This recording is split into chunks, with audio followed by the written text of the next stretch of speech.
Good evening. It's time once again for another edition of the Hidenet Week in Review, covering North America, Latin America, and EU, and other countries as well, actually. It's Sunday, May 8th, 2016. David Holes, our editor in Novo Hamburgo, reports that raw hide prices remain high because the kill is still low. And there's very little optimism that this situation is going to change in the foreseeable future. Sooner or later, this is going to happen. But in the meantime, people are concerned how many tanners will be left because it's almost impossible for them to operate at a profit, if not impossible, at these costs.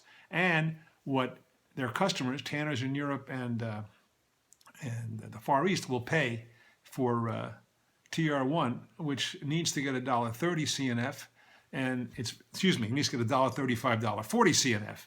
But even $1.30 is very difficult and happening infrequently.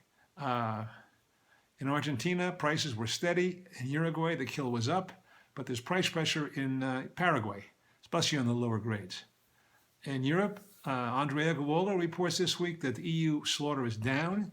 There's fewer of the very best top quality hides on the market, so those who need them have to scramble to get them. French veals and Italian veals were stable this last week.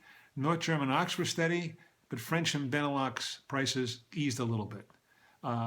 Spanish lamb prices were steady in the UK also, and in South Africa. Central African goatskins were steady. Australia and New Zealand prices were unchanged, but European cows remained under pressure as they have in all origins. North America this week, we've got a new feature. We put in some charts and graphs under the main selections, such as Texas, heavy native steers, and branded cows, so you can see the trend lines as they go. That's also available on our website under charts and graphs, but we put it up front so it's easier and more expedient for readers to see it. Export sales, we also have an analysis of export sales through April compared to other months of the year and compared to the last 3 years, which are very interesting.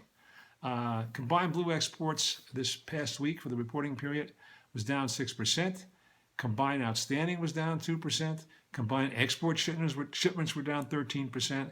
And sales, slaughter surpassed sales and shipments once again. This has been going on for all but I think 1 week so far this year.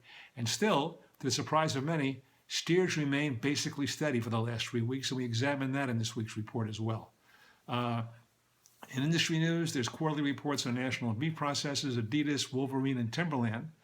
And it's an interesting week in America, an interesting market in America, because statistically prices should go down, but they're not on steers. Cows, that's a whole nother story.